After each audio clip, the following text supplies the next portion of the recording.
우리 지난 이야기는 미스바에서 이 우레가 미스바 전투 때는 블레셋을 두려워 떨게 했지만 또 한편으로는 오늘 이스라엘을 두려워 떨게도 합니다. 그 이야기 이제 해볼 거고요. 여호와께서 블레셋을 물리쳐 주셨음에도 우레로 여전히 인관왕을 구하는 그런 모습들이 8장에 나왔었고요. 그들의 요구를 들어주십니다. 그래서 인간왕이 세워지고 사울 왕이 암몬을 격퇴한 내용이 기억하십니까? 너희 눈을 빼라. 눈 하나를 빼라는 것은 전투력 상실을 의미하는 거죠. 그러니까 우리의 노예가 되라. 절대 받아들일 수 없는 그 상황 속에서 길르앗 야베스 사람들이 사울에게 가고 그 사울이 이제 분기 탱천에서 다 모여라 해서 약 33만이 모여서 이제 암몬과 싸워 이기고 길갈에서 이제 왕 즉위식과 나라의 새로운 설립을 이야기했던 그게 아마 이제 11장까지의 내용입니다. 그런데 오늘 제가 나눠드린 프린트 보시면 암몬을 물리치고 길갈에서 화목제를 드렸죠. 그리고 사울 왕과 크게 기뻐합니다. 전혀 아무 문제 없어요. 우리의 승리는 여호와께서 주신 것이다 라고 사울이 이야기를 했고, 그런데 12장은 어조가 확 달라집니다.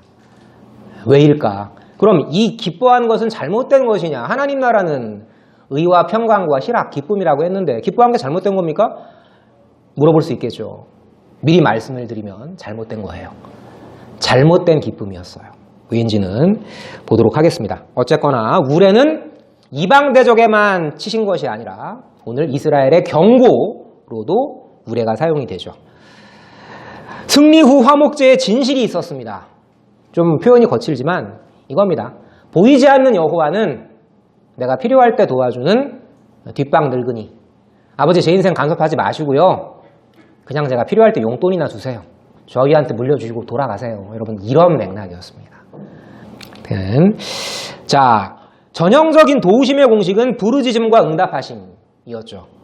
애굽에서 부르짖었고 모세와 아론을 보내서 구원해 주셨고 응답하신 거죠. 또 가나안에서 이제 약속의 땅에서 부르짖을 때에 다른 세대가 되어버린 그들, 하나님을 잊지 않고 기억하며 경외라와 거꾸로 갔던 청개구리들이 울부짖을 때 하나님은 사사들을 보내서 구원해 주셨습니다. 근데 오늘 우리가 살펴보는 이 12장에서는요 승리는 있었죠. 근데 뭐가 빠졌을까요?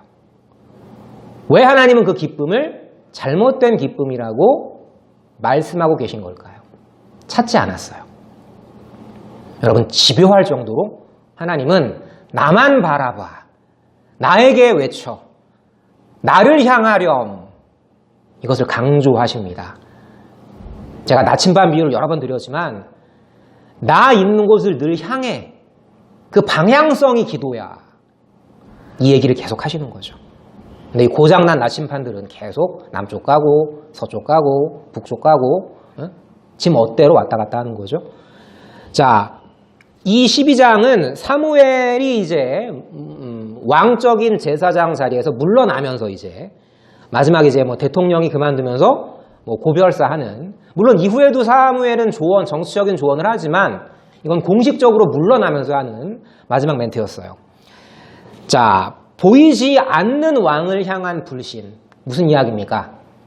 그들이 입으로는 하나님 감사합니다 라고 했지만 저 하나님은 내가 필요할 때 나의 욕구를 채워주는 자판기야, 이 심리를 정확하게 하나님은 꿰뚫고 계셨던 거죠.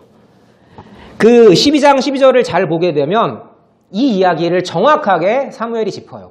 승리했는데 지금 다 기쁨에 노출되어 있는데 너네 그때 왜 왕을 세워달라고 했어? 12장 앞에는 그 내용이 안 나옵니다.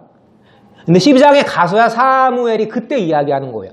너네들이 왕 세워달라고 한 건 블레셋과의 싸움에서 이겼지만 다시 암몬이 쳐들어오니까 짜증난다. 하나님 언제까지 보이지 않는 왕 노릇 하실 거예요? 확실하게 좀 보이는 왕 좀 세워줍시다 하나님. 이 요구였던 것. 보이지 않는 하나님이 블레셋을 물리치셨지만 저 암몬까지도 하나님이 물리쳐 주실까? 이 의심 속에서 왕을 요구했던 것이라고 비로소 이제 사무엘은 이야기를 하는 거죠. 참 여호와를 찾지 않은 백성들, 하지만 하나님은 그들을 버리지 않으시고 사울을 무엇으로요? 여기 여호와의 영으로 감동시키셔서 전쟁을 승리로 인도해 주셨습니다. 뭐가 빠졌다고요? 부르짖음이 빠졌었어요. 뭐가 빠졌다고요? 하나님께 구함이 빠졌습니다. 뭐가 빠졌다고요? 하나님을 향한 마음의 중심. 하나님을 늘 향하는 그 마음의 중심이 빠졌던 거죠. 보이지 않는 여호와를 신뢰하지 않은 백성이었지만 하나님은 보이지 않게 그들을 여호와의 영으로 도와주십니다. 왜 이런 날 사랑하십니까, 하나님? 다 아시잖아요. 제가 얼마나 계산적인지, 제가 얼마나 초라한지, 제가 얼마나 청개구리인지 아시는데 왜 저를 사랑하십니까? 성경의 답은요, 너무 심플해요. 난 그냥 기뻐. 난 미네가 기쁘고, 난 재성이가 기쁘고, 난 정훈이가 기쁘고, 난 유빈이가 기뻐. 제가 뭐 불렀죠? 이름. 세상에 이유빈 무수하게 많습니다. 하지만 하나님이 저를 통해서 이유빈이라고 부르실 때는 창세전 예정하신 이름이 불리워지는 거죠. 여러분, 사실 이런 장면에서 아멘이 나와야 되는 건데, 오늘 그 창원 늘푸른교회 방송을 보면서 우리 교회에 참 장점도 많지만 이런 말씀으로 함께 호응하는 이런 것들이 우리가 좀 갈 길이 멀구나라는 생각을 해보게 됐어요. 자, 어쨌거나 그냥 기뻐하시는 거예요. 우리 이름을 그냥 기뻐하시는 거. 우리의 행실이 아니라 우리의 존재 자체를 기뻐하시는 거. 자, 물러나는 사무엘의 고별사라고 그랬죠. 결론부입니다. 첫 번째 제목은 참 왕을 신뢰하지 않는 백성. 12장 16절부터 19절까지 말씀을 간단히 보면 참 부르짖음이 없었다. 암몬의 위협 속에서 울기만 할 뿐이었어요. 하나님, 제가 너무 힘듭니다. 너무 괴로워요. 뭐가 빠졌습니까? 왜 이렇게 하십니까? 당신의 뜻이 무엇입니까? 당신 지금 어디 계시죠? 저를 도와주십시오. 이런 진실한 부르짖음이 빠져 있었죠. 그럼에도 불구하고 보이지 않는 여호와의 영을 통해서 사울을 도우셨죠?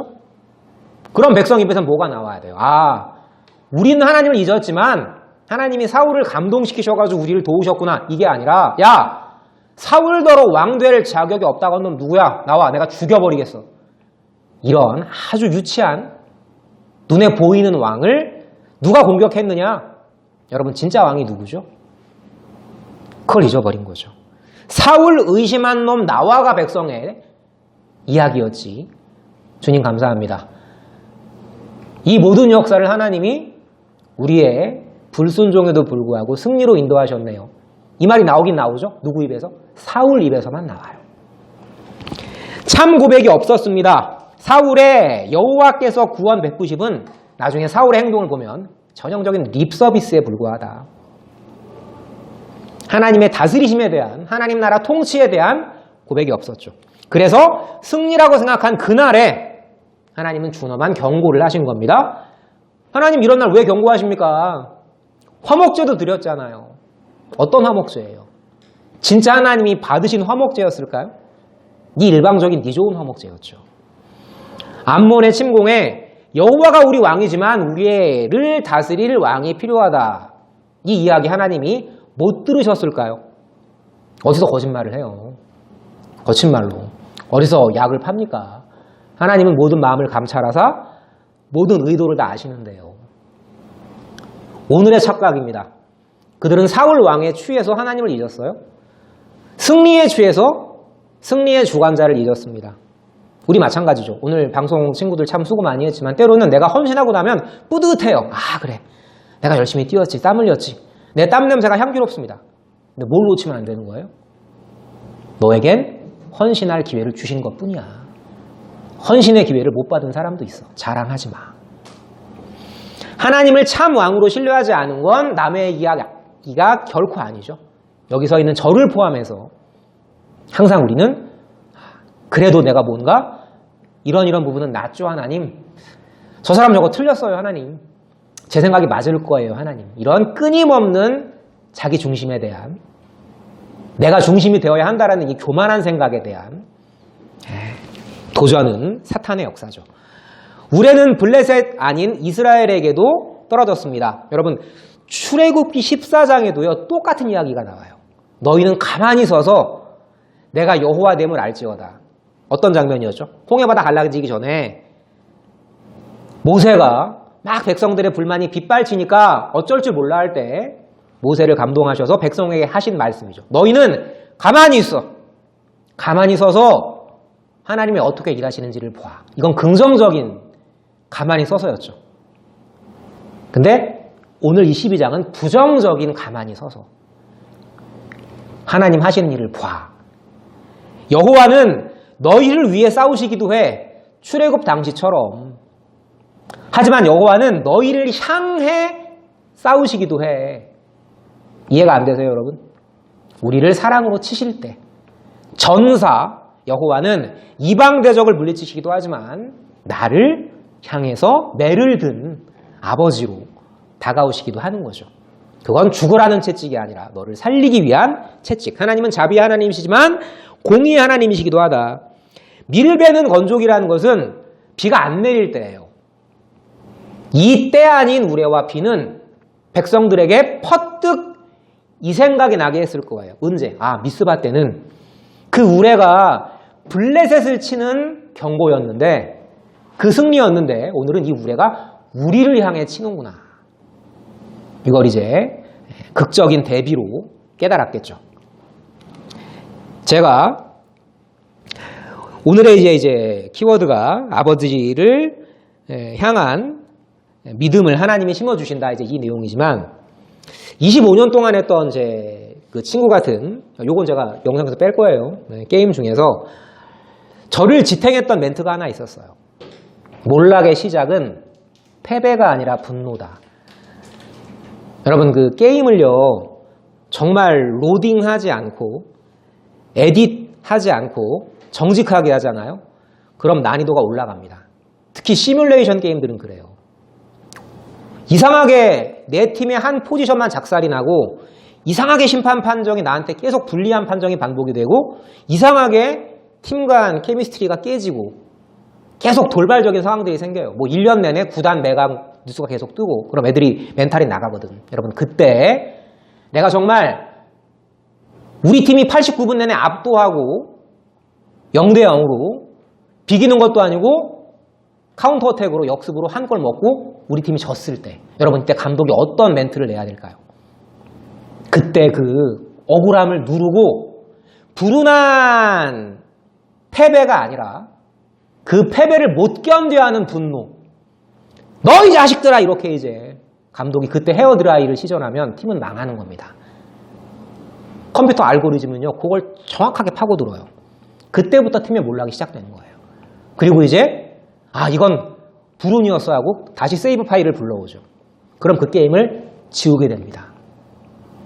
그때 참고 몰락의 시작은 불운한 패배가 아니라 내 팀원들을 믿지 못하는 감독의 분노이다.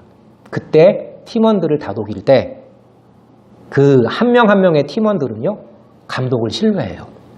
끈끈한 팀 케미스트리가 생겨납니다. 어떤 영적인 화학작용이 일어나요. 정말 수치로는 설명할 수 없는 강팀이 되죠.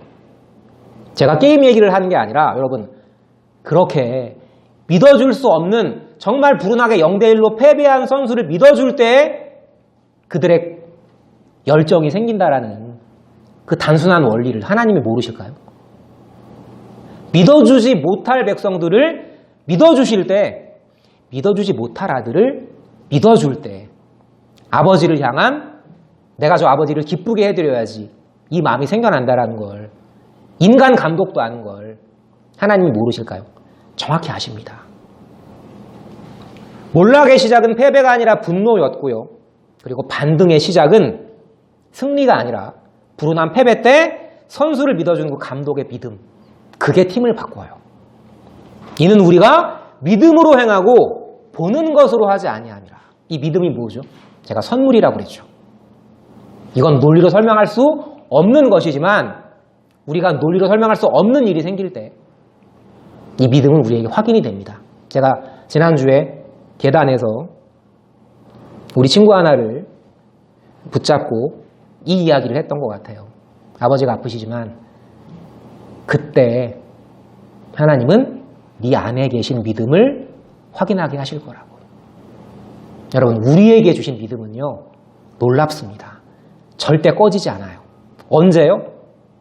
남들은 다 그런 상황에서도 하나님을 믿느냐라고 조롱할 때, 야, 저딴 선수를 믿어? 기자가 공격할 때, 감독이 선수를 믿어줄 때 변하듯, 그런 상황에서도 하나님을 향한 신뢰를 거두지 않을 때 하나님은 기적을 일으키십니다. 함께 기도합시다, 우리. 자, 백성으로 택하심은 우리 오늘 읽은 본문처럼 그냥 일방적인 기뻐하심이었어요. 창세전 정하신 뜻대로 택하신 아버지 하나님은 죄를 분명히 책망하십니다. 그래가지고 우레가 섰죠. 하나님은 그냥 담 넘어가시는 구렁이가 아니거든요. 정확하게 너네들 삶에 책망받아야 될 부분들을 짚어 들어가세요. 하지만 그 짚어주신 책망의 굴곡마다 당신의 위로와 은혜로 채워주시는 거죠. 밀당의 고수십니다. 죄를 책망하시되 언약적 관계를 결코 끊지 않으시는 자비의 하나님이시다. 이 자비와 공의의 균형 감각이 필요하죠, 우리에게는.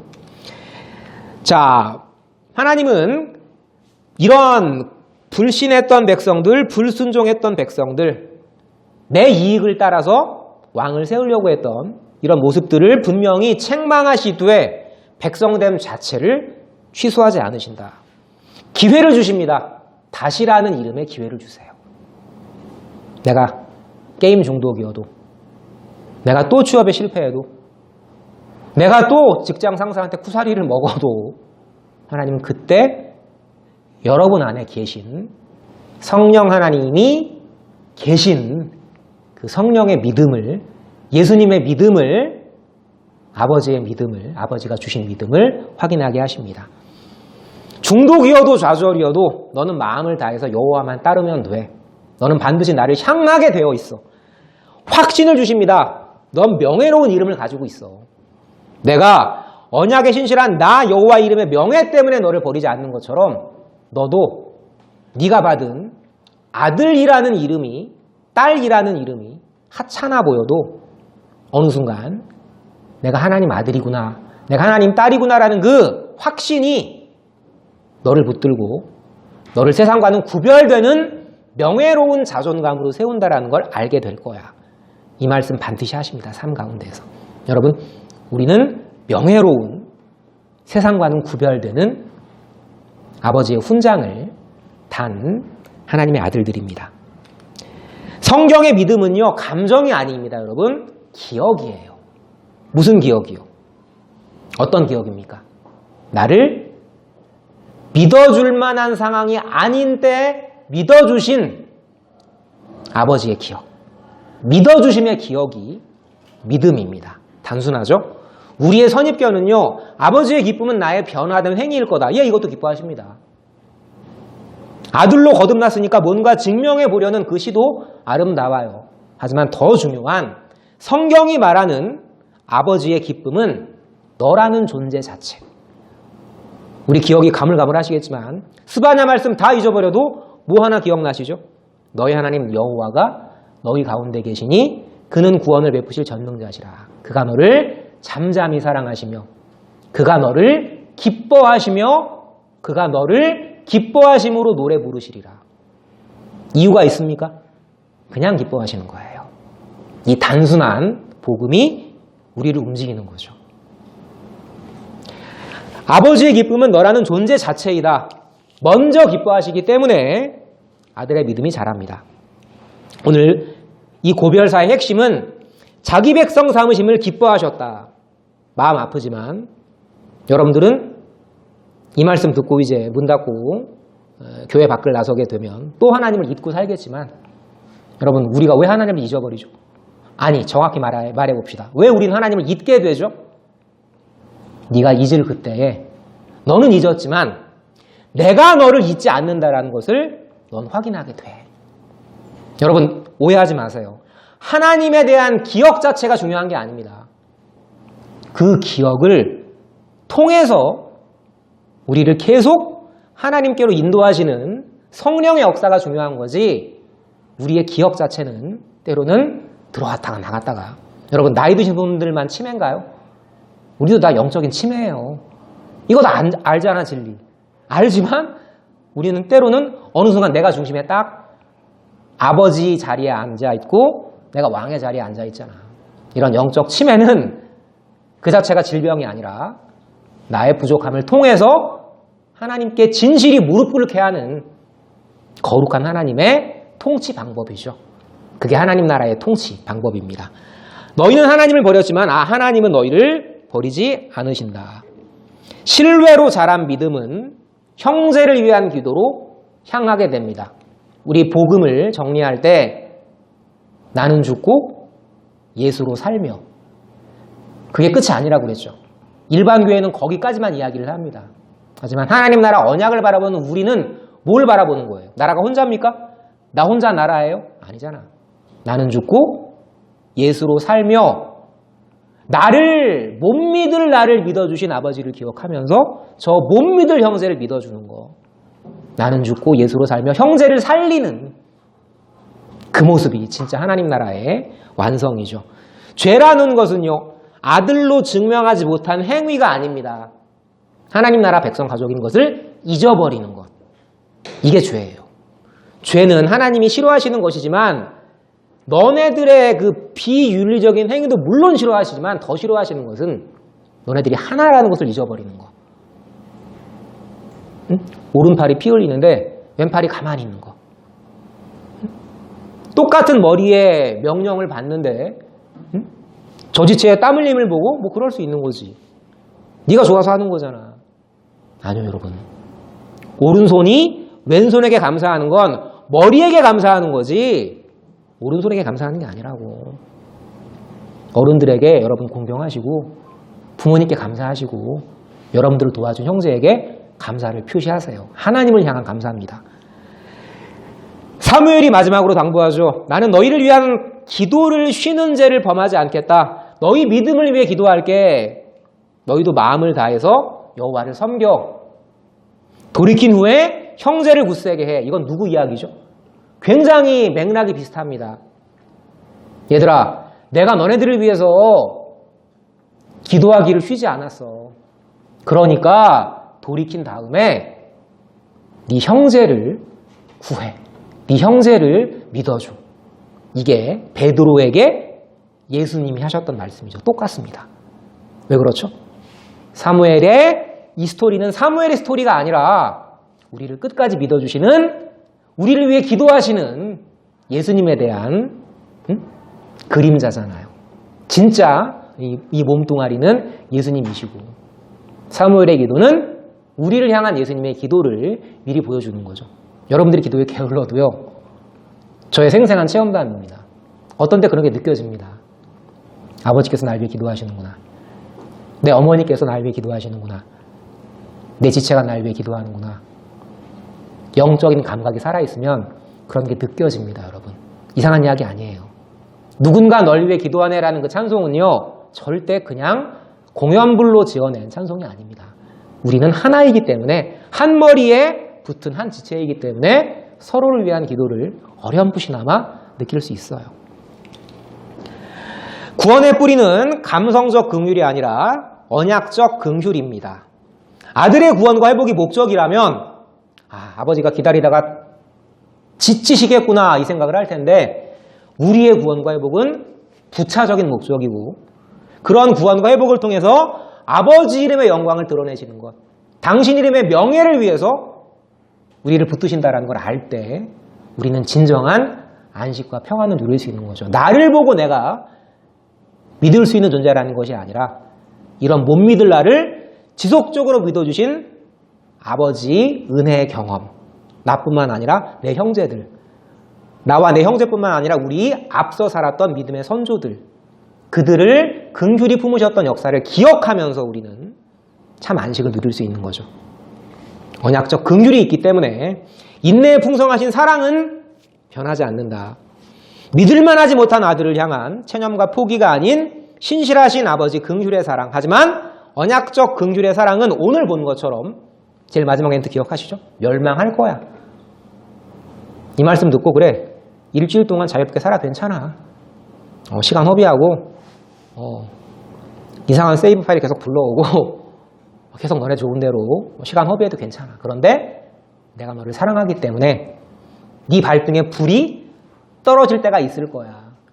여러분, 지혜와 무지의 차이가 뭐죠?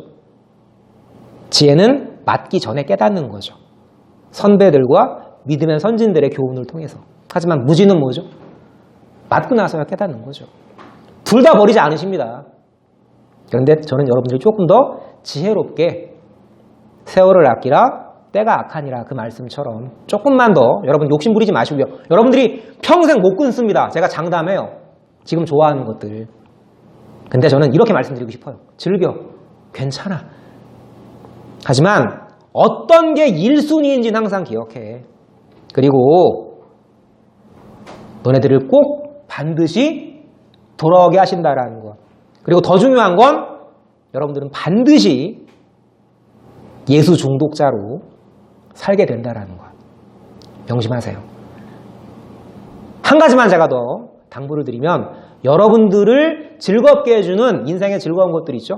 그 선한 것들이 비방받지 않게 하세요. 제 25년 친구가 탔던 그 게임을 나쁘게 만든 건 저였어요. 그 게임이 아니었습니다. 여러분, 시간 아끼시고 인생의 즐거움을 누리시되 매일매일 말씀과 기도 잊지 않으시면 되는 거예요. 절대 못 끊습니다. 제가 장담해요. 왜? 그래야 내가 내 스스로 내 중독을 이기지 못하는 존재구나. 나는 예수 중독으로만 이 중독을 끊을 수 있구나라는 걸 확인하게 되니까. 걱정하지 마세요. 하나님이 발등에 불을 떨어뜨리셔서 때로는 그 중독을 끊게 하십니다. 자, 나오는 글 읽고 마치도록 하죠. 아들의 믿음은 아버지의 신뢰를 먹고 자란다. 오늘 말씀의 결론입니다. 성령께서는 창세전 정하신 뜻을 따라 아들된 이스라엘 백성에게 아버지의 좋으심, 절대 하나님은 나를 버리지 않으신다. 그리고 내 앞에 일어나는 모든 일들이 단 하나도 우연히 무의미하게 하나님이 그냥 킬링타임용으로 만드신 역사는 단 한 역사도 없다라는 것. 아들의 믿음은 이런 믿어줄 수 없는 나를 끝까지 믿어주시는 사랑의 감격에서 자라고요. 그 감격은 아버지의 신뢰에서 피어납니다. 우리를 불변적으로 신뢰하시는, 우리를 끝까지 신뢰하시는 그 언약적 신실성이 우리 마음의 진리로 새겨질 때, 여러분, 우리 교회가 너무 복잡하고 너무 어려운 신학을 말한다고 생각하실 수도 있지만 원리는 단순합니다. 하나님은 여러분을 보고서가 아니라 당신의 이름의 명예를 보고서 우리를 끝까지 지키신다, 보호하신다. 막 살 것 같죠? 헝클어질 것 같죠? 계속 엇나갈 것 같죠? 아닙니다. 두 가지가 있어요. 때리시는 과정이 있고요. 또 한 가지는 진짜 날 진짜 믿어주시는구나. 이게 마음의 울림으로 다가올 때가 있어요. 두 번째는요, 정말 진한 성령의 역사입니다. 그 느낌, 감동 반드시 있어요. 말씀을 넘어서는 큰 기쁨이 있습니다. 아들의 믿음은 아버지의 신뢰로 유지가 된다. 아들의 실패와 타락과 무너짐에도 한 번도 그 하나님의 약속은 흔들린 적이 없었다라는 것, 아버지의 신실하심 위에 아들의 믿음이, 그리고 아버지의 선하심을 신뢰하는 순종이 자란다라는 것, 우리 말씀 읽고 마치도록 하죠. 같이 읽어봅시다. 시작. 시몬아 시몬아 보라, 사탄이 너희를 밀가부르듯 하려고 요구하였으나 그러나 내가 너를 위하여 내 믿음이 떨어지지 않기를 기도하였노니 너는 돌이킨 후에 내 형제를 굳세게 하라. 하나님 감사합니다. 우리 가운데 주신 아들의 믿음이 우리가 예측하지 못하는 삶의 전개 속에서, 또한 내가 하나님의 자리에 앉아 저 형제를 교만하는 판단함 가운데에서, 그리고 우리가 형제의 아픔을 내 아픔으로 여기지 못하는 그런 하나님 자녀답지 못한 과정 속에서, 그럼에도 불구하고 우리를 끝까지 붙드신 아버지의 믿음을 바라보게 됩니다. 하나님 아버지, 우리에게 주신 아들의 믿음이 아버지의 전적인 신뢰 가운데에서 피어나는 꽃임을 늘 기억하면서 내 옆에 있는 저 형제의 꽃이 나보다 비록 화려하지 못하다 할지라도 나의 아름다움으로 형제를 깎아내리고 나의 있음으로 저 형제의 없음을 판단하지 않는 우리 아름다운 한 청년 한 청년 될 수 있도록 주님 늘 붙들어 주시옵소서. 우리에게 아들의 믿음을 주시고 또한 아들로 살게 하시고 또한 아들로 품어주실 영원하신 예수님 이름으로 감사하며 기도드립니다. 아멘.